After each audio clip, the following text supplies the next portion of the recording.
الحمد لله رب العالمين،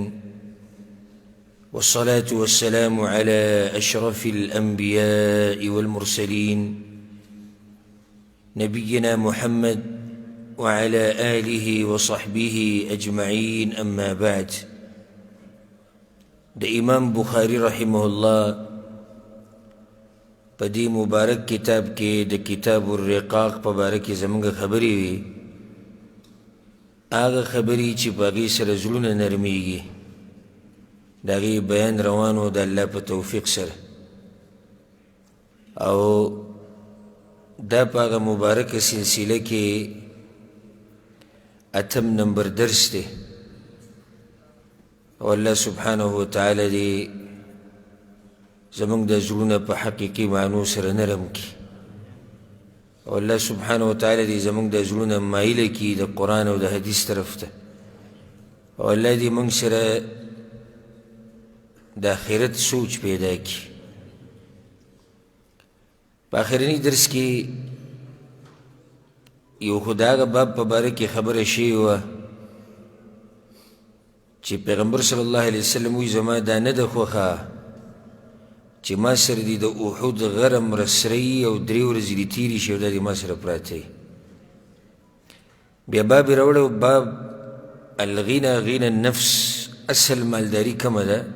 اگر دا نفس مالداری دا، دا نفس بے پرواہی چی نفس دی موڑی. بیا منگ باب شروع کرده و آخرنے باب فضل الفقر، باب پا بیان دا فضیلت دا غریب والی کی چی غریب والی دا دیس سپک مگرنا. دا دی فضائل امام بخاری رحمه اللہ روڑی، او دا دی دا پر روڑی چی یو دا دنیا سر دی زڑوانی لگی، دویم دا که غریبی نو زڑمتنگو پا دی باندی. دا باب دی او بیا پا دی بسی باب روڑی چی دا پیغمبر صلی اللہ علیہ وسلم دا صحابہ کرامو جوان سنگو، نو تولی بیا پا غربت باندی زڑتنگے او پا دی چیز غریبی اما نا پا دی بزڑنتنگے. پا دی باب کی منگا یو دو حدیثون بیان کریو. دریم حدیث پا دی باب کی دے دا عمران ابن حسین رضی اللہ عنہما.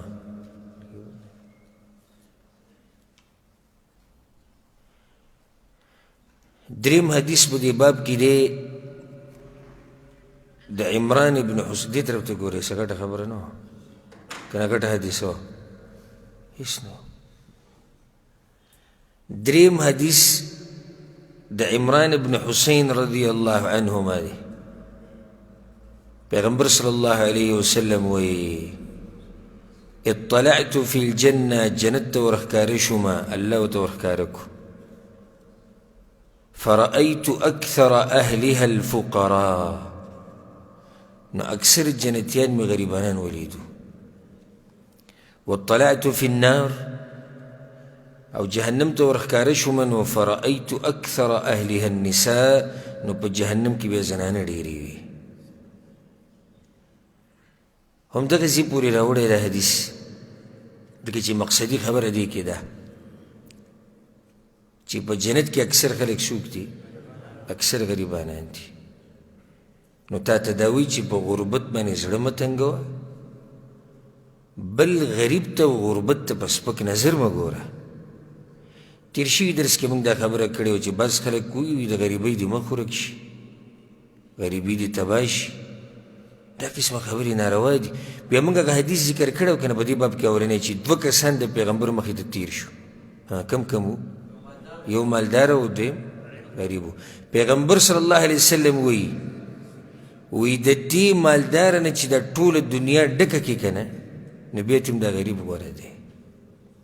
دا دی مالدارن چی دا طول دنیا ڈکا کی بیتیم غریب ورده. نو دی دنیا تا منگ دی دا پارنیو رغلی یوازی چی صرف با دنیای منگ سرا. دی امتحان قسم قسم شکلون نیکم چی اللہ دا طرف نرائزی، کل امتحان پا دی شکل گرائی چی سڑے غریبی. او اکثر نیکان خلق دا غریبانانی، او که دنیا ورسره یي دومره یي چې ګزارې پرې روانه وي او مالداران پکې وي خو په نسبت د غریبانو هغه لږ موږ دا نه وایو چې کیدی نه شي چې ښه سړی د مالداره نه وي موږ دا خبره نه ده کړې خو موږ وایو په نسبت د غریبانانو مالداران څه وي هغه لږ په نیکانو خلکو کې خصوصا اوس علماو ته وګوره بلکې بعضو سلفو به دا خبره کوله وي دا غریبوالی د علماو په پټکو کې اچولی شوی غریبوالی د علماو په پټکو کې اچولی شوی حالانکه عالم سړی د الله نه ښه یېرېدونکی الله ته ډېر نږدې سره د دې چې الله ته ډېر نږدې دی بیا هم په ډېرو امتحانونو کې پروت وي وجه دا ده چې په دې سختو مصیبتونو سره الله د ده درجې اوچتوي یو حدیث دی ډېر ناشنا حدیث دی پیغمبر صلی الله علیه وسلم وایي چې کله قیامت په ورځ اجرونه تقسیمیږي که نه نو د مصیبتونو والا به رامخکې شي په دوی به اجر تقسیمیږي په چا چې مصیبت راغلی څوک بیمار و څوک غریب و واورئ دا ګورئ ښه څوک غریب و څوک بیمار و د چا بچي نه کېدو په چا قرضې ډېرې وي چاته څه مصیبت چاته څه مصیبت دا ټول به رامخکې شي دا د چا موبایل کو راوړی بند کړئ موبایل نو دا مصیبتونه والا به رامخکې شي کله چې دوی دا اجرونه ویني که نه کله چې دوی دا اجرونه ویني چې د بېحسابه اجر الله ورته ورکوي پیغمبر صلی الله علیه وسلم وایي هغوی به بیا وی ارمان چې په موږ دومره مصیبت راغلی وی چې چا په منګزو باندې زموږ د غوښې منګز کړی وی ارمان چې په دنیا کې د اوسپنې په منګزو باندې چا زموږ نه د غوښې منګز کړی وی په موږ داسې سختې راغلی وی ولې هلته اجر ولیدو چې دا خو لوی اجر دی نو غربت په دې صبر او الله به لوی اجر دې سړي له ورکوي بل یو حدیث کې راځي پیغمبر صلی الله علیه وسلم وایي الله په خپلو بندګانو ښه پوهېږي د چا سره غریبي مناسب ده هغې غریب کړی دی چا سره مالداري مناسب ده هغلی مالداري ورکړې ده خو بعض خلک ګورې د الله بندګي په مالدارۍ کې نه کوي نو د هغوی سره څه مناسب دي غریبوالی بعض په غریبوالي کې ګډې وډې وایي نو د هغوی سره مناسب دی چې مال وسري نو ته چېرته دا مه وایه چې زه ولې په دې حال یم په دې کم چې یم دا به ستا دپاره غوره وي د آخرت په لحاظ د دین په اعتبار سره دا حالات په کمو کې چې ته یې دا به ستا دپاره څه وي دا به غوره چېرته به د الله نه ګیلې شکوې نه کوئ او څه چې په تقدیر کې نو په هغې کې زموږ دپاره څه دی خیر دی او یو لوی رب په عرش د پاسه دی هغه به موږ نه ضایع کوي هغه به موږ نه ګډوډ کوي هغه خپلو بندګانو سره ظلم زیاتی نه کوي نو چېرته په مصیبتونو کې ګډوډ کېږه ما د پته لري داسې ملګري شتي غریبانان اکثر غریبانان دي خصوصا مسافر چې دلته راځي چکر وله خو نه راځي یو سړی خپل ملک پرېږدي خو ضرورت یې دی که نه څه عذر یې دی که نه هسې څوک ملک پرېږدي نه پرېږدي نه هسې څوک مور پلار خوا پرېږدي نه څوک د ښځې بچو خوا پرېږدي نو دې ټولو ملګرو ته موږ دا وایو چې په عرش یو لوی رب دی هغه به موږ نه ضایع کوي او زه اکثر ملګرو ته یو مثال ورکومه چې کله دا پلار راولګي خپل بچي سره لوبې کوي ماشوم نو اوچتوي او بیا یې رانیسي نو چې بر یې ګزار کړي نو هغه ماشوم جاړي که خاندي ولې خاندي پته وده چې لاندې یو مټور سړی ولاړ دی ما به رانیسي ما ځمکې ته کته نه پرېږدي نو په عرش باندې یو رب دی څنګه به ما ورته نا امیده کیږو مسلمان د نا امیدۍ خبرې نه کوي هر حال کې به انشاءالله الله زموږ مرسته کوي خو که موږ چېرته د دغه رب لاره مضبوطه راونیوه که نه نو بیا ډېر غیرتي ذات دی ګوره ډېر غیرتي ذات دی چېرته به دې یوازې پرېنهدي او چېرته به دې ګډوډ نه کړي اوس دې حدیث ته ګوره زه یو سړی وي زه غریب یم که نه د روان حدیث ته غوږ کښېږده انس بن مالک وایي ولم يأكل النبي صلى الله عليه وسلم على خوان حتى مات. پیغمبر صلی الله علیه وسلم د مرګ پورې چې ته په ټیبل خوراک نه دی کړی. خوان ټیبل ته وایي چې ځمکې لږ اوچتي او په ټیبلونو باندې خوراک دغه طریقه نه ده. یو خو د پیغمبر صلی الله علیه وسلم دا طریقه نه وه او د مرګ پورې به کړی هم نه دی، بل ځمکه باندې ناسته کې عجزي، په ځمکه باندې چې سړی کیني ډوډۍ خوري په دې کې عجزي، بل دې سره ډوډۍ هم په ښه طریقې سره خوړلی کېږي. دا د میزونو دا زمونږ د مسلمانانو طریقه نه وه د اوسه پورې. دا خو اوس چې وایي ترقي یافته خلک دي وایي، نو ترقي دا وشوه چې خوراکونه میز خو لا پرېږده، موږ دا نه وایو چې په میز باندې خوراک ناروا دی. ګورئ موږ د غوره او ناغوره خبره کوو. اوس پکې بله طریقه راوتې بوفې مفتوح ورته وایي، یعنی کولاو اختیار دی، تا ته ډېر شی سامان پروت وي په ټیبلو باندې او ته به پلیټ کې لږ لږ راچې او بیا به ګپ شپ لګوې او د هغې نه به په ولاړه ګپ شپ به لګوې په ولاړه به ته خوراکونه. اوس به دا طریقې پکې راووتي. د پیغمبر صلی الله علیه وسلم طریقه دا و چې هغه به په ځمکه باندې کېناست. ډېر عجزه انسان و، ډېر عجزه. دې مالدارانو په شان دغه طریقه نه وه. انس ابن مالک وایي هغه چې ته په خوان باندې، خوان دغې ته وایي ټیبل ته یې ځمکې نه څه شی اوچتي، ډوډۍ نه ده خوړلې. او دې ته ګوره غریبي څنګه. وما اکل خبزا مرققا حتی مات. او پیغمبر چې ته د مرګ پورې پسته ډوډۍ نه ده خوړلې. انس ابن مالک خو د پیغمبر صلی الله علیه وسلم خادم دی که نه، خدمت یې کوي، د ښه خبره ده. وی پیغمبر صلی الله علیه وسلم د مرګ پورې پسته ډوډۍ نه ده خوړلې. اوس زموږ پیغمبر غریب او ځکه به یې دا وي، یو روایت کې شتي وي چې څوک ما سره محبت کوي نو د غریبۍ دپاره دې لوښی تیار کړي. دا د پیغمبر حالات دي. او موږ په دې دومره نعمتونو کې دا بس پیره خبرې شروع کړي، بې ایمانه خبرې به شروع کړي، په الله باندې بد بد ګمانونه به شروع کړي، د الله نه به شکوې شروع کړي. ښه نو دې پسې دا حدیث واوره. ګوره عایشه رضی الله عنها وایي لقد توفي النبي صلى الله عليه وسلم. پیغمبر صلی الله علیه وسلم وفات شو، د دنیا نه لاړ. د دې نه خو دا مسله ثابته شوه چې دا صحابه کرامو ټولو دا منله چې پیغمبر باندې مرګ راغلی دی. لقد توفي النبي صلی الله علیه وسلم دې ته غوږ کېدی. موږ چې مړه شو نو شاته څه څه نه پرېږدو. موږ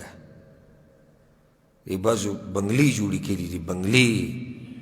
بیا هم وایي موږ غریبانان یو. بچي به څه کوي جي بچي، او یوه ښځې او درې بچي یا دوه یا څلور، هغوی نه مړېږي. خو چې تپوس دي کې ښځه او بچي، چې تپوس کې ښځه او بچي، تپوس کې ښځه او بچي، یوه ښځه او دوه درې څلور زامن به یې بچي به یې. ته به حیران شي چې یاره اخر دا څه قسمه ښځه او بچي دي چې ټول عمر ته دوی دپاره تېر کو، دنیا ته دې توجه او آخرت نه بلکل غافله وي. دا څه خبره وه؟ نو بنګلې به وله والي، جایدادونه به وله والي، او بچو دپاره به د هر څه کې. خو بار بار موږ دا خبره کوو چې دومره حدودو کې څومره چې د شریعت د طرف نه بیان شوي دي، او بل دا چې ته د آخرت نه غافله نه کړي. بیا چې د سړی مړ شي څه څه د بچي دپاره پرېږدي. بعض دلته په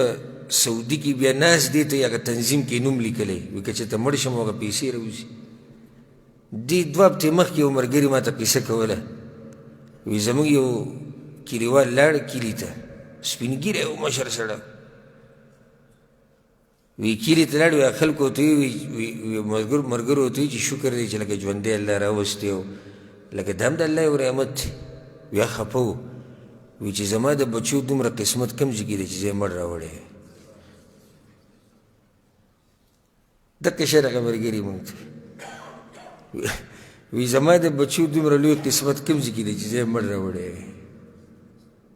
دومره موږ سره سوچي چې شاته څه پرېږدو. دا ټول سوچ د څه دی چې شاته څه پرېږدو. اوس دا واوره پیغمبر صلی الله علیه وسلم وفات شو، د دنیا نه لاړ. او ګوره څو بیبیانې دي څو کوټې دي د هغوی یعنې زموږ خو اکثر یوه ښځه وي ډېر کم پکې چې دوو ته او دریو ته دوی ته وړو خو اکثر یوه ښځه وي که نه شاته یوه ښځه پرېږدي یو څو بچي پرېږدي د هغوی دپاره دومره هر څه پرېږدي بیا هم وی زه غریب یم وی پیغمبر صلی الله علیه وسلم وفات شو الله اکبر وما فی رفی من شیء یأکله ذو کبد الا شطر شعیر فی رف لی او زما سره په طاق کې داسې څه نه و چې د جګر یا د اینې خاونې وخوري یعنې ژوندی وخوري سوای لږې وربشې را سره پرتې وې په طاق کې یعنی پیغمبر صلی الله علیه وسلم د دنیا نه لاړ او په کور کې لږې وربشې پرتې دي فاکلت منه وی ما هغه وربشې وخوړې لږ هم بس دغه مخې ته پرتې وې نو پیغمبر نه خو هم دغه پاتې شوي حتی طال علی ډېر وخت پورې وی ګزاره مې پرې روانه کړې وه فکلته بیا مې څه وخت پیمانه کړي ومې کتې ففني نو ختمې شوې وربشې هم بیا ختمې شوې دا د هغه انسان کور دی چې هغه سید الاولین والآخرین دی دا د هغه کور دی د نبوت کور دی ته ویل کېږي د نبوت کور د غربت نه ډک کور نور حدیثونه به مو تاسو واورئ روان دي دا د پیغمبر صلی الله علیه وسلم د کور حال دی او په موته باندې چې لږ حالات سخت شي بس دومره خفه دومره غمونه حالانکه کور به یي خوراک هغه نظام روان دی هر څه ترتیب روان دی خو لږ حالات پې کمزوري شو نو بیا د دغه حالاتو ته او د دغه شکو ته او د دغه ګیلو ته بیا ګوره ته نو غریبۍ ته په سپک نظر مه ګوره زموږ پیغمبر صلی الله علیه وسلم غریب و غریبانانو ته په سپک نظر مه ګوره زموږ پیغمبر صلی الله علیه وسلم غریب و اوس باب یې راوړی دی ګوره بابن امام بخاري وی باب دی په څه کې الله دې د امام بخاري په قبر باندې د رحمتونو باران راووري او الله دې سره زموږ ملاقات په جنت الفردوس کې وکړي چې دا ښایسته ښایسته حدیثونه د پیغمبر صلی الله علیه وسلم د خوږې خوږې خبرې را جمع کړي دي زموږ د اسانتیا دپاره او ځکه علما وی ټول امت د امام بخاري قرضدار دی ټول امت د امام بخاري قرضدار دی نو څوک به د هغې بدلې ورکړي خو دغه دی چې بس موږ به دا وایو چې الله دې ورته د دې بدلې ورکړي وباب كيف كان عيش النبي صلى الله عليه وسلم وأصحابه وتخليهم من الدنيا باب بیان د دې کې چې څنګه و ژوند د پیغمبر صلی الله علیه وسلم او څنګه و ژوند د صحابه کرامو او د دنیا نه د هغوی هغه بې رغبتي او د هغوی هغه د دنیا نه د هغوی لاسونه خالي وو بعض مثالونه به راوړي د صحابه کرامو د ژوند نه او د پیغمبر صلی الله علیه وسلم د ژوند نه تا ته وګوره که نه ته خو په دنیا کې سم ورننوتې د امام بخاري مقصد دا دی چې ته خو په دې دنیا کې سم ورننوتې خو راشئ وګوره دې نیکانو خلکو څه حال دی څومره سختې په هغوی تېرې شوي دي ځکه دا خبره یاده کوي چې دنیا د الله په نزد هېڅ قدر او قیمت نه لري که دې دنیا څه قیمت لرلی که نه نو د چا سره به وې ډېره پیغمبر سره به ډېره که دا دنیا قدرمنه وې د الله په نزد که نه نو صحابه کرام به ټول مالداره وې او سم به مالداره وې خو دا دنیا خو حدیث کې راځي که نه چې د ماشي د وزر قدر هم د الله په نزد نشته او که دا دنیا قدرمنه وې نو الله ته بیا کافر له څه نه ورکول اوس د آخرت د الله په نزد ډېر قدر او مقام دی نو جنت کې څه برخه شته د کافر نشته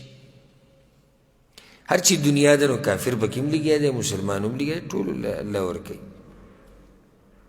په دې باب کې د حدیث ته ګوره د ابوهریره رضی الله عنه او بیا خپلو حالاتو ته ګورئ چې موږ په کوم مقام کې یو په کوم ځای کې یو موږ او د دې نیکانو خلکو څه حال د دنیا سره. ابو هريره رضی الله عنه وی الله الذي لا اله الا هو،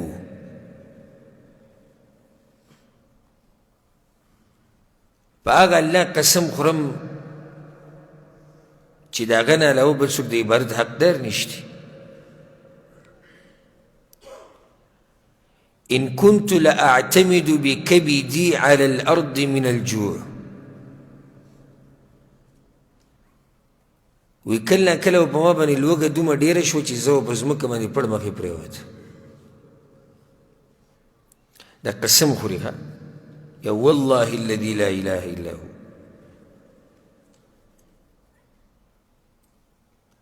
قسم خوري په الله باندې چې کله کله په ما باندې لوږه دومره ډېره شوه چې زه به په ځمکه باندې پړ مخې پرېوتم. نو د هغې سره دی چې کله انسان په ځمکه باندې پړ مخې پرېوځي نو دا خېټې جوخته شي، نو بیا د لوږې احساس ورته دومره نه کېږي. او یا دې کې اشاره ده هغه واقعې ته چې کله ابو هريره رضی الله عنه وی ورځ ډېر وږی شوی وم، نو د دې پیغمبر صلی الله علیه وسلم د منبر په خوا کې پړ مخې راپرېوت، بېهوشه شو. نو خلکو ته خو پته نه وه چې څوک دي، نو خلکو چغې کړې، خلکو دا وایي څوک لیونی راغلی پرېوتی دلته. چې رالوی کتو خو ابو هريره دی. کله به داسې حالات وي په ما باندې رالو، او کله وان كنت لاشد الحجر على بطني من الجوع، او کله کله به ما د ډېرې لوږې د لاسه خېټې ته کاڼي وتړل چې دا لوږه کومه محسوسومه. بیا ډېره ناشنا قصه بیانوي، ګوره ولقد قعدت یوما على طریقهم الذي یخرجون منه. وی ورځ زه د جومات په لاره کې کېناستم په کوم لار باندې چې دا خلک د منځه نه راوځي، جومات نه د راوتو لار، او ډېر وږی شوی وم، سم وږی وم، منځه نه بعد وی زه هلته کېناستم. فمر ابو بکر رضی الله عنه، ابو بکر صدیق د جومات نه راووتو. فسألته عن آية من كتاب الله، نو ما دې تپوس وکړو د الله په کتاب کې د یو آیت په باره کې. ما سألته الا لیشبعنی، په دې آیت باندې پوهېدم خو ما چې کور ته مې بوځي ډوډۍ به وخورو هلته. ابو بکر به راته وایي چې راځه کور ته ولاړ شو. فمر ولم يفعل، خو هغه په ما باندې پوه نه شو. بعض روایتونه کې راځي چې جواب یې وله ورکړو چې هغه آیت خو داسې دی. نو ابو هريره خو په دې آیت باندې پوهه دی، خو دا تپوس یې دې دپاره وکړي چې ما کور ته بوځي، خو هغه پې پوه نه شو. ثم مر بي عمر رضي الله عنه، عمر بن خطاب رضي الله عنه د جومات نه راووتو. فسألته عن آية من كتاب الله، نو یې ما ته د آیت تپوس وکړو د الله په کتاب کې. ولې ما سألته الا ليشبعني، کور ته مې بوځي ډوډۍ به ورسره وخورم. فمر فلم يفعل، بس هغه هم لاړه، جواب یې ورکړه، خو که سوال کې بس مسئله ورته بیان کړه، خو پوه پرې نه شو عمر رضی الله عنه. وی ثم مر بي ابو القاسم صلی الله علیه وسلم، او بیا پیغمبر صلی الله علیه وسلم جومات نه راووتو. الله اکبر. هغه غنی او کریم انسان چې هغه سړی به د مخ نه پېژندو، د مخ نه به یې سړی پېژندو. وی زه چې ولیدم چې ما دا تپوسونه د هغوی نه وکړو، پیغمبر راغی، زه خو یې ولیدم. وی فتبسم حین رآني، چې څنګه یې زه ولیدم موسکی شو. وعرف ما في نفسي، او زما چې کومه مسله وه په هغې پوه شو. وما في وجهي، زما د مخ نه ورته پته ولګي چې سړی وږی شوی دی. وی ما ته وی یا ابا هر، ابو هريره، وی ما ورته چې لبیک یا رسول الله،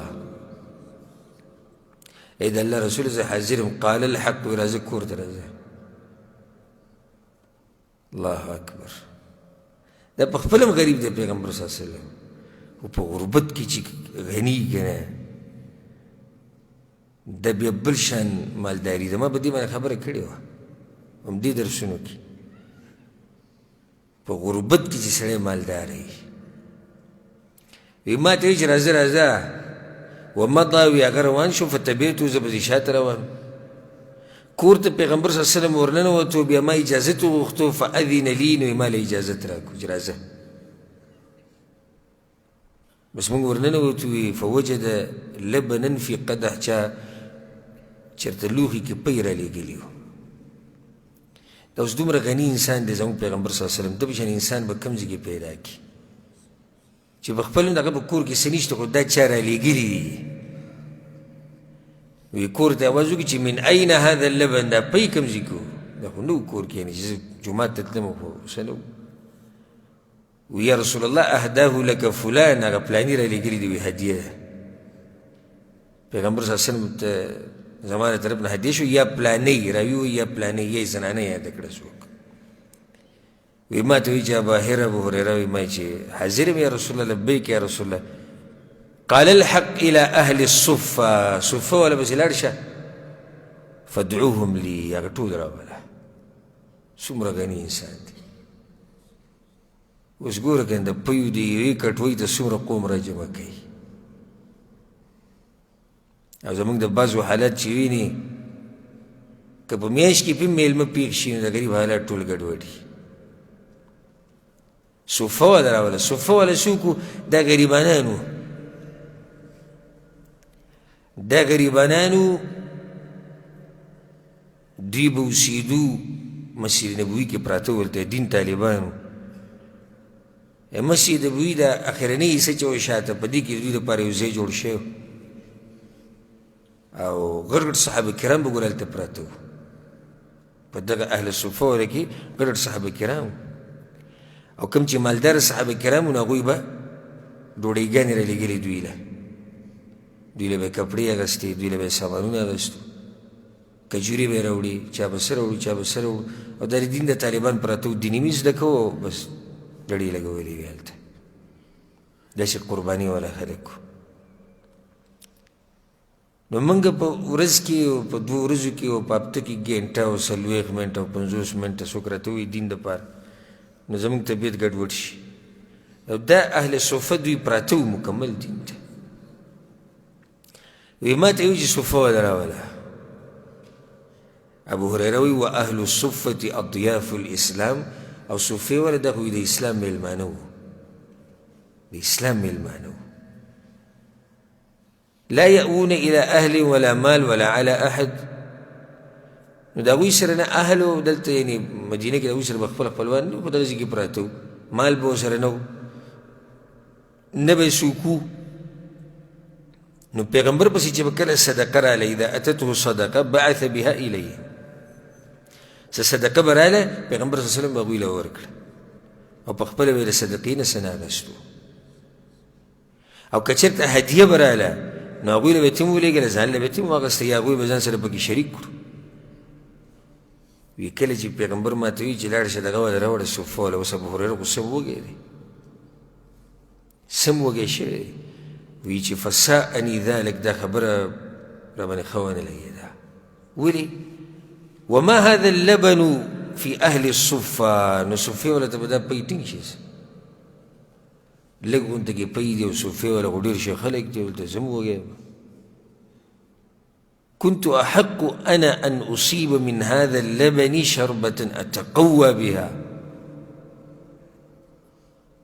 ما وی چې زه حقدار یم، زه به د پی وس کړم نو لږ مضبوط به شم، بدن کې به مې څه طاقت پیدا شي. او دی انسان چې انسان کله وږی نو بیا خوراک ورته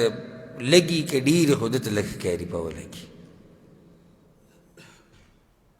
وی کله چې هغوی رالو امرني پیغمبر صلی الله علیه وسلم به ما ته امر کو، فکنت انا اعطیهم. او ما ته خو دا پته لري چې دوی کله راشي نو پیغمبر به ما ته وایي چې پی وله ورکوه. وما عسى ان يبلغني من هذا اللبن، نو چې هغوی له تې ورکوم نو ما ته به څه پاتې شي. خو ډېره ناشنا خبره وکړه. ولم يكن من طاعة الله وطاعة رسوله صلى الله عليه وسلم بد. خو هلته وي د پیغمبر د خبرې منلو نه علاوه بله لار موږ سره نه وه. لازم به د پیغمبر منې، الله او د الله د پیغمبر به منې. وي موږ سره بله لار به نه وه. چې دې زمانه کې چې موږ ورته ویلی چې راشي خلکو څومره لارې جوړې کړي، ستا مذهب جدا او د هغه مذهب جدا او د ده فرقه جدا او د هغوی کتاب جدا، د هغوی مولا جدا. او د پیغمبر صلی الله علیه وسلم خبره هغه که چا ومنله او که چا ونه منله، د بعضو دا حالات دي. الغرض وي فاتیتهم لاړم په هغوی پسې فدعوتهم دعوت مو له ورکړو فاقبلو ټول رالو هم وکړو. فاستأذنوا اجازت وغوښتو، پیغمبر ول اجازت ورکړو. واخذوا مجالسهم من البيت، او د پیغمبر صلی الله علیه وسلم په بیټک کې ټول ډوډۍ ولګولې. قال يا ابا هر، وی ما ته پیغمبر صلی الله علیه وسلم یا ابا هر پوه په پیغمبر باندې، ځکه چې پیغمبر د ده استاذ دی او هر سړی خپل شاګرد، هر شاګرد د خپل استاذ خوی پیژني. څنګه چې هغه ویل هغه شان وی ما ورته چې لبیک یا رسول الله، حاضر یم یا الله رسوله. وی خذ فاعطهم، دا په دوی کې تقسیم کړه. فاخذت القدح، هغه لوښی مې راواغېستو. فجعلت اعطيه الرجل فيشرب حتى يروى. یو کس له مې لوښی ورکو، په یې به مې ته اچول، هغه به څکل چې سم به موړ شو نو بیا به هغه ماله له لوښی واپس راکړو، زه بیا بل پسې او بیا په بل پسې، او دغه شان ټول مجلس کې پی تقسیمېدو. حتی انتهیت الى النبي صلی الله علیه وسلم. په دې مجلس کې تاو شوم، داسې پیغمبر پسې بیا راغلم، بیا مې لوښی راوړو. او دا د پیغمبر صلی الله علیه وسلم معجزه ده چې الله هغه دپاره په لږ خوراک کې هم برکت اچي. وقد روي القوم كلهم، ټول قوم موړ شو، ټول موړ شو. فاخذ القدح فوضعه على يده، وی لوښی زمانه واغستو او په خپل لاس کې ونیو. بیا فنظر الیه، بیا ما ته وکتو فتبسم، نو مسکی شو. پیغمبر صلی الله علیه وسلم د ده په دې خبره هم پوه و چې لکه یعنې دی اوس طبیعت یې په دغه ښه نه و چې راټول یې راوغوښتو. وی ما ته وی چې ابا هر، ما چې لبیک یا رسول الله، حاضر یم. وی بقیت انا وانت، اوس ما ورته پاتې شوي یو او پرې خوشتي، یعنې هغوی وڅکلو او بیا هم شتي. وی ما ورته چې صدقت یا رسول الله، تاسو رښتیا وویل الله پیغمبره. وی ما ته وی چې اقعد فاشرب، کینه وڅکه. داسې غني انسان اوس هم د ابوهریره نه باد څکي، داسې کریم انسان، داسې د اوچتو اخلاقو خاوند، داسې پراخه سینې والا. حیران شم ځکه نه کله نه کله دا حدیثونه چې دا څه قسمه زړه د پیغمبر په سینه کې دننه پروت و، او څنګه به هغه اوچت زړه نه و چې هغه د زمزم په اوبو باندې انځلی شوی، چې په داسې حالاتو کې یو سړی په خپله غریب وي او راغلي لږ ورته کې پی دي او د هغې دپاره اهل صفه والا ټول راغواړه، او بیا په اخره کې ابو هریره رضی الله عنه ته وایي کښېنه کښېنه کښېنه وڅکه. وی فقعدت فشربت، وی کښېنستم ومې څکل. وی ما ته وایي چې وڅکه، فشربت، بیا مې وڅکل. وی بیا راته وایي چې وڅکه، وی ما بیا وڅکل. فما زال یقول اشرب اشرب، وی په مخه راته وایي څکه وڅکه. وی په آخره کې مو ته وایي چې لا والذي بعثك بالحق، په هغه رب مې د قسم چې تی رالېږلی که نه، ما اجد له مسلکا، سلار نشتي پکې نوره. وی بیا مسکی شو چې دا هغه پی دی ته چې دا به څنګه پوره کېږي. وی راته وایي چې فاریني ته لوښی راوښیه دی، فاعطیته القدح، وی ما ول هغه لوښی ورکړو. فحمد الله وسمى، د الله حمد وي، بسم الله وي، وشرب الفضله، کم پی چې پاتې شوي دي ټولونه هغې نه یې بیا وڅکلو.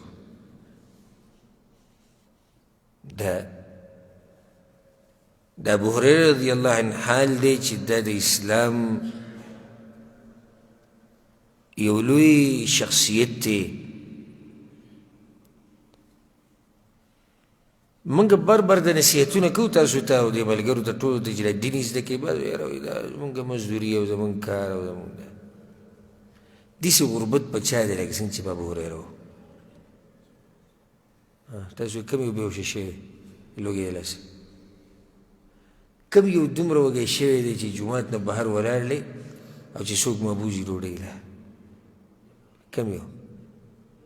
او بیا هم هغه دین زده کوي او موت یې نشي زده کولی سره د دې ډېرو نعمتونو بیا هم موت یې نشي زده کولی دي او که چېرته شتي به کې خو هغه لږ دي زه د هغوی خبره نه کوم شتي دین طالبان چې هر څه قربان کړي دین په زده کول خو هغه د بل طرف ته چې کم دي زه د هغوی خبره کوم نو بانې او بیا که چېرته پالتو ټیم چې دنیاوي څه کار پکې نه وي بس بیا به چې د کله ناکله نو اولني لویه فایده خو د حدیث نه دا راووته چې دین یې زده کړه او ولې د دنیا د صحابه کرامو نه ګټلی څه مزدوریان هغوی کولی که نه کولی کولی خېټې هغوی پورې هم وي بچي د هغوی هم وو ښځې د هغوی هم وي هغې سره سره دین هم یې زده کړی ابو هریره رضی الله عنه خو بیا ډېر غریبانو صحابه کرامو کې و یعنې دا امام بخاري دا قصه یې په راوړه وګوره دا د صحابه کرامو حال و یو پیر د پیغمبر صلی الله علیه وسلم خواله کجوري راوړی شو نو پیغمبر صلی الله علیه وسلم تقسیم کړي د ټولو یوه یوه رسېده ابو هریره له هم یو ورکړه نو هغه جیب ته واچوله پیغمبر صلی الله علیه وسلم ورته ابو هریره ته جیب ته واچوي دا به خپلې مور له ویسه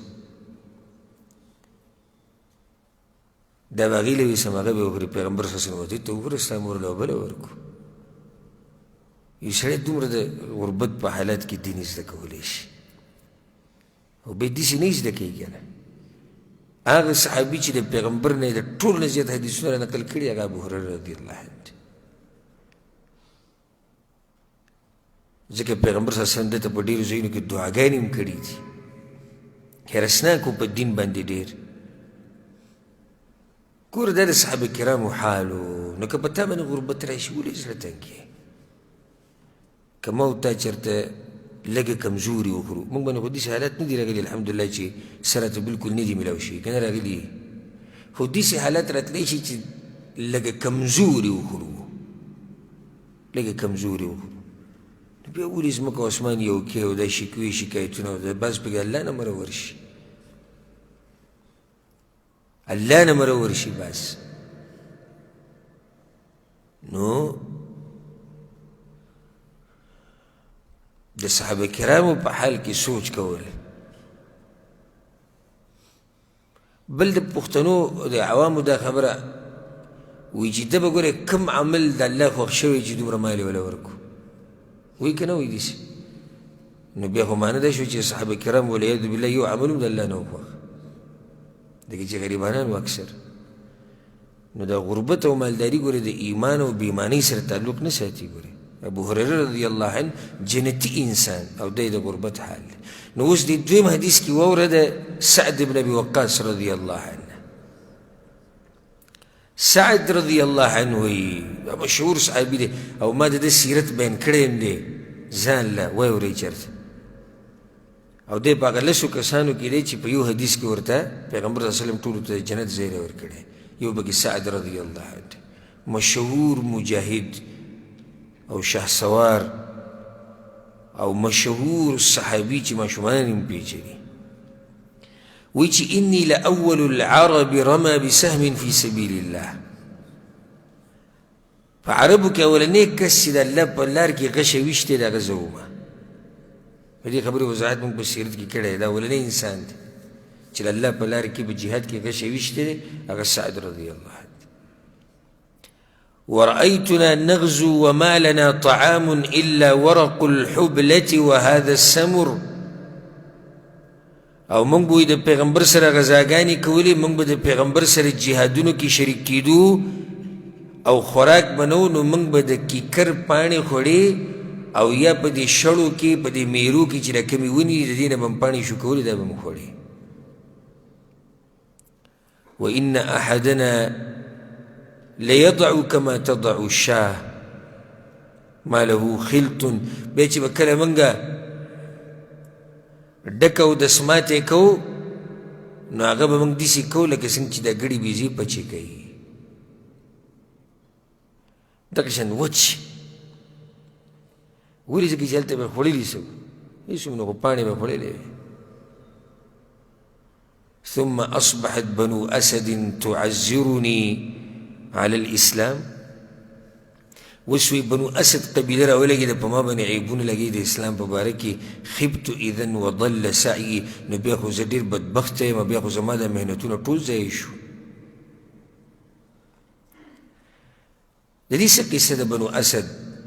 عمر بن خطاب رضی الله عنه د طرف نه د سعد رضی الله عنه په کوفه باندې مشر شوی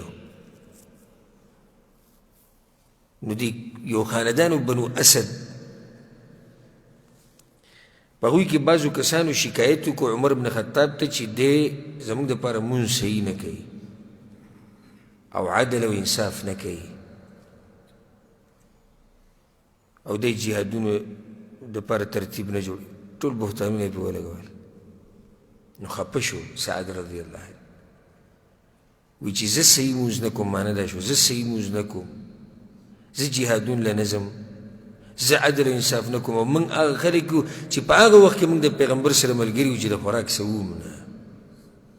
نو که چېرته د دوی دا خبرې رښتیا نو بیا خو زه ډېر بدبخته یم بیا خو دا محنتونه ټول ضایع شو یعنې خپه د بنو اسد نه معنه دا ده چې دوی په ما باندې نن دا عیبونه لګوي چې زما کې دینداري نشتي او زه په دین صحیح عمل نه کوم موږ خو په هغه وخت کې د پیغمبر سره ملګري وو چې د خوراک دپاره څه ونه چې موږ خوړلی وی موږ خو د هغه سره په جهادونو کې شریک شوي یو ګوره حال د صحابه کرامو حال د صحابه کرامو دا دی چې د کیکر پاڼې او په دې شړو میرو کې چې کومې ونې دي د دې پاڼې به خوړې او بیا به ډکې میچازې داسې کولې لکه څنګه چې دا ګډې بیزې دا پچې کوي دا د هغوی حال سبحان الله او داغه قوم دی الله دوی باره کې څه وایي لقد تاب الله على النبي والمهاجرين والأنصار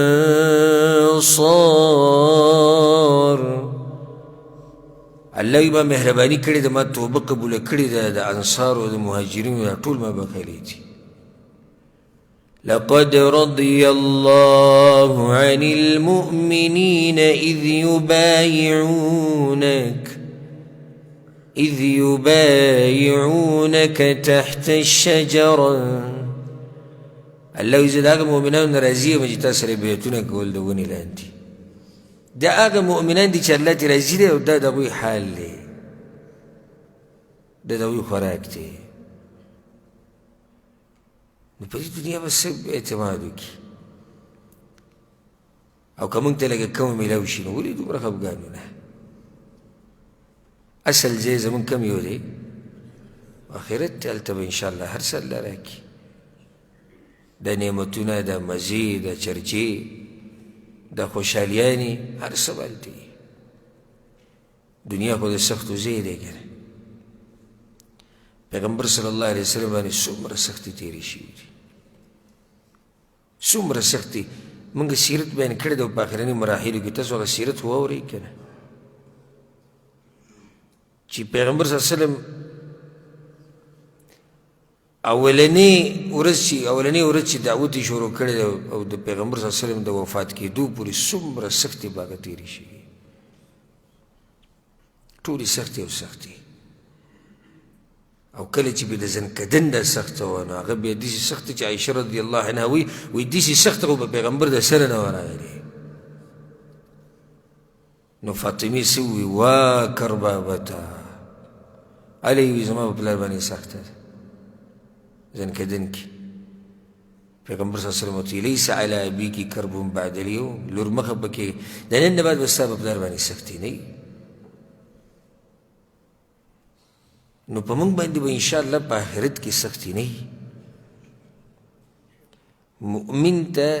حدیث کې راځي مؤمن ته چې په خپه کې معمولي غنه لاړه شي که دې د لاسه ته الله ګناه ریجي معمولي غنه الله ته ګناه ریجي ها نو چې سړی په سختو کې پروت وي په مصیبتونو کې امتحانونو کې دې په بدله کې ور الله ډېر څه ورکوي بیا و دې حدیث ته ګوره د عایشه رضی الله عنها روایت دی په دې پسې وایي چې ما شبع آل محمد صلى الله عليه وسلم منذ قدم المدينة من طعام بر 3 ليال تباعا حتى قبض پیغمبر صلی الله علیه وسلم کورنۍ د پیغمبر صلی الله علیه وسلم کورنۍ د کلي نه چې مدینې ته راغلي دي 3 ورځې پرله پسې د غنمو په ډوډو باندې نه دي ماړه شوي 3 ورځې پرله پسې د پیغمبر صلی الله علیه وسلم کورنۍ ته په مړه خېټه ډوډۍ نه ده میلاو شوې 3 ورځې پرله پسې 3 ليال تباعا 3 ورځې په سړي تېرې شي 3 ورځې اوس څه شی دی خو 3 ورځې هغوی ته پرله پسې د غنمو ډوډۍ داسې نه ده میلاو شوې چې خېټه پې ډکه کړي او زموږ دې عمرونو ته وګورئ یو سړی دی 50 کاله عمر دی او د اوسه پورې په مړه خېټه ډوډۍ خوړلې ده یو سړی دی 30 کاله عمر دی د اوسه پورې په مړه خېټه ډوډۍ خوړلې ده یو سړی دی 40 کاله عمر دی د اوسه پورې په مړه خېټه ډوډۍ خوړلې ده او دی به هم لګیایي خبرې به کوي یاره وي حالات موږ باندې ګډوډ دي 3 ورځې پیغمبر صلی الله علیه وسلم په کورنۍ داسې نه دي راغلي چې پرله پسې د هغوی د غنمو ډوډۍ وخوري په دې طریقې سره چې خېټه پې مړه کړي عائشة رضي الله عنها وإذا بل روايتهم داقيدة ما أكل آل محمد صلى الله عليه وسلم أكلتين في يوم إلا إحداهما تمر وإذا پیغمبر صلى الله عليه وسلم کورنۍ به په ورځ کې چې 2 پیرې ډوډۍ خوړه نو یو پیر به پکې کجورې خوړې لازم به په یو ډوډۍ کې کجورې وي یو ټیم به ورته ډوډۍ میلاو شوه بل ټیم به ډوډۍ نه وه نو بیا به کجورې خوړې گزاره د هغوی په کجورو باندې روانه وه ټوله گزاره د هغوی په کجورو باندې روانه د ورځې به 2 پیرې ډوډۍ وخوړه که نه نو د یو پیر کې به لازم به کجورې خوړې نور څه به نه و صرف به کجورې وي مطلب دی چې داسې وخت په هغوی نه دی راغلی د پیغمبر په کورنۍ باندې چې په ورځ کې د 2 پیرې ډوډۍ وخوري غنم وربش او دا ورته میلاو شي که یو پیر به غنم وخوړو نو بل پیر له به کجورې وخوړي که د ورځې به کجورې وخوړې د شپې به ورته بیا ډوډۍ وه که د شپې به کجورې وي د ورځې به ډوډۍ وخوړه خو داسې ډوډۍ نه وه چې 2 ټیم هغوی ته پوره شوی نو کجورې به یو ټیم نه خوړې دا بل روایت هم د عایشه رضی الله عنها دی وكان فراش رسول الله صلى الله عليه وسلم من أدم د پیغمبر صلی الله علیه وسلم تلهی د سرمنې نه جوړه شوې وه وحشوه من لیف او دنه د کجورو د پوستکو نه ډکه کړې وه دا د خوږ انسان چې هغه د ځمکې په دې مخ باندې غوره انسان دی او د ادم د بچو سردار دی دا د هغه د تلهی حال دی د سرمنې نه د هغه تلهی وه او په هغې کې دنه د کجورو د پوستکي د کجورو د ونو د پوستکي پکې پراته وو د هغې نه د تلهی ډکه کړې وه په دې کې به هغه ګزاره کوله او هغه واقعه تاسو ته معلومه وه کله چې پسې عمر بن خطاب رضی الله راغی او پیغمبر صلی الله علیه وسلم د خپلو بیبیانو نه خفه شوی او قسم یې خوړلی و چې یو میاشت به کور ته نه راځم نو عمر بن خطاب چې راغی پیغمبر صلی الله علیه وسلم ته وکتو په ژړا شو پیغمبر صلی الله علیه وسلم ورته وویلې عمره ژاړې ولې هغه د پیغمبر صلی الله علیه وسلم په ملا کې دغه چټایي نښې ولیدې په کوم باندې چې پیغمبر صلی الله علیه وسلم پروت د دې د لاسه په ژړا شو دا د پیغمبر صلی الله علیه وسلم ژوند ما ورته په څنګه تلهیانو کې په څنګه صوبو کې په څنګه بالښتونو کې په څنګه قالینونو کې ژوند تېرو داسې قالینونه نن سبا موږ په کورونو کې اچولي دي چې خپه پکې کېږي خپه دننه ننوځي او د هغه اوچت انسان سره پسته تلهیي نه وه دا د هغه تلهیي وه تاسو سوچ وکړئ چې د سړي تلهیي کې دننه د کجورو د پوستکي پراته وي د کجورو د ونو پوستکي په دې کې به هغه څه ارام وکړي او څه خوب به وکړي په دې کې دا د پیغمبر صلی الله علیه وسلم د تلهیي حال و دې پسې د انس بن مالک رضی الله عنه روایت ته دې ته غوږ کېږدي. قتاده وایي، قتاده رحمه الله وایي موږ به د انس بن مالک خواله راتلو وخبازه قائم، یو ورځ موږ رالو او د هغه دا نانبایي لږ یو ډوډۍ یې پخولې. د انس بن مالک سره چې کوم نانبایي و هغه ډوډۍ پخولې لږ یو نو هغه موږ ته وایي چې کلو کلو خورئ. انس بن مالک دې ملګرو ته خورئ خورئ نعمتونه خو ډېر دي. فما أعلم النبي صلى الله عليه وسلم رأى رغيفا مرققا حتى لحق بالله. ما د پیغمبر سره ژوند تیر کړی دی، خدمت مې د هغه کړی دی، خو پیغمبر صلی الله علیه وسلم الله سره د ملاقات پورې پسته ډوډۍ چې د خپل ژوند کې نه ولیدی. ما رأى رغيفا مرققا حتى لحق بالله. پسته ډوډۍ پیغمبر صلی الله علیه وسلم په خپل ژوند کې نه لیدلی. ولا رأى شاة سميطا بعينه قط، او نه پیغمبر صلی الله علیه وسلم په خپلو سترګو باندې پوره کامل ګډ لیدلی چې هغه دې سور کړی شوی د پیغمبر صلی الله علیه وسلم مخې ته پروتي دي چې پیغمبر صلی الله علیه وسلم چېرته په خپلو سترګو نه دی لیدلی د مرګه پورې. دا د پیغمبر صلی الله علیه وسلم ژوند. دا بل روایت عایشه رضی الله عنها دی وایي كان يأتي علينا الشهر ما نوقد فيه نارا. کله کله به یو میاشت پوره د نبوت په کور باندې تېره شوه اور به ونه لګېد.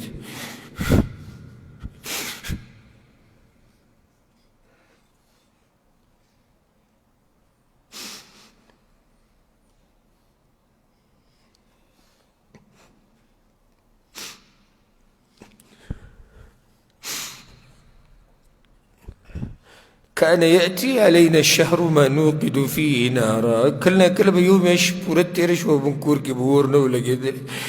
انما هو التمر والماء. طول گزاره زمون په اوبو په کجورو باندې بروانه. الا ان نؤتى باللحيم. کچرته چا به کلنا کلی چې لګه ونته کې غوښه راوړه نو هغه به موږ وخوړه. نوره ګزاره به زموږ ټوله هغه په کجورو په اوبو باندې روانه وه. د دې نه بعد دا حدیث دی عروه وی عائشه رضی الله عنها دا خبر هغه ته کړې وه انها قالت لعروة ابن اختي خوريه. اوس دې حدیث ته غوږ کېږدي. عائشه رضی الله عنها عروه ته وی خوريه ان كنا لننظر الى الهلال 3 أهلة في شهرين. موږ به دې سپومۍ ته کتو نو 3 میاشتې یعنې 3 سپومۍ به موږ ولیدې په 2 میاشتو کې. 2 میاشتې به په موږ باندې تېرې شوې یعنې 3مه به داخله شو.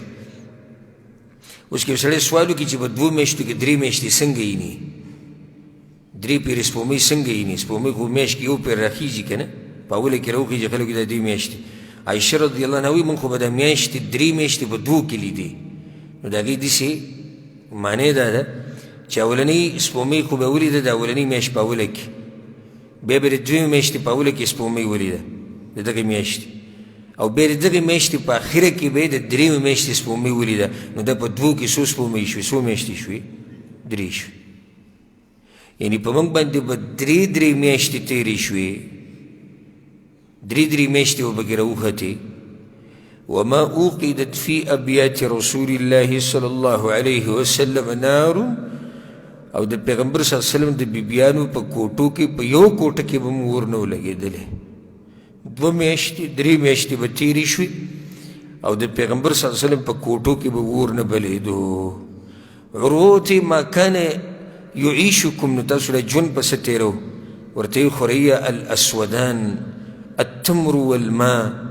دا په میاشتو میاشتو به موږ کجورو اوبو ته پراته وو. إلا أنه قد كان لرسول الله صلى الله عليه وسلم جيران من الأنصار. د پیغمبر صلی الله علیه وسلم ګاونډیانو په انصارو کې كان لهم منائح، د هغوی سره ګډې بیزې وې پیواله. وكانوا يمنحون رسول الله صلى الله عليه وسلم من أبياتهم فيسقيناها. هغوی به کله نه کله پیغمبر له پی رالیږل نو پیغمبر به په ټولو بیبیانو باندې هغه پی وڅکول. نور به وي زموږ ګزاره هغه په کجورو باندې روانه او په اوبو باندې روانه وه. په دې باب کې اخرنی حدیث دی د ابو هریره رضی الله عنه پیغمبر صلی الله علیه وسلم وی اللهم ارزق آل محمد قوتا، اے الله د محمد صلی الله علیه وسلم کورنۍ له دومره خوراک ورکړه چې د هغوی په صرف ګزاره روانه وي. دا به هغه دعا وغوښته،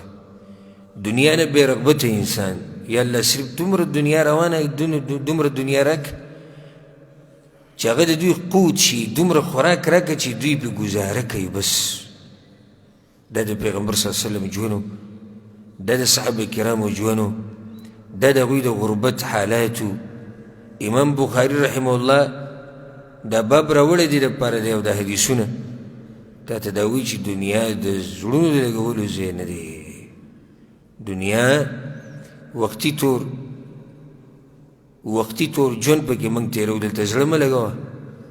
وګوره دې صحابه کرامو ته، وګوره دې پیغمبر صلی الله علیه وسلم ته د دوی د دنیا دغه حال و، خو الله ول آخرت ورکړی. نو الله سبحانه وتعالی دې موږ له د شکر د ادا کولو توفیق راکړي او د صبر کولو طاقت یې الله موږ له راکړي. او الله دې موږ له کوم نعمتونه چې الله موږ له راکړي دي، الله دې موږ له د هغې د استعمالولو د الله په بندګۍ کې الله دې موږ له طاقت راکړي. او الله سبحانه وتعالی دې زموږ ټولو ملاقات د دغه خوږ پیغمبر صلی الله علیه وسلم سره په جنت کې وکړي، او د دې صحابه کرامو سره د الله زموږ ملاقات په جنتونو کې وکړي. هذا والله أعلم،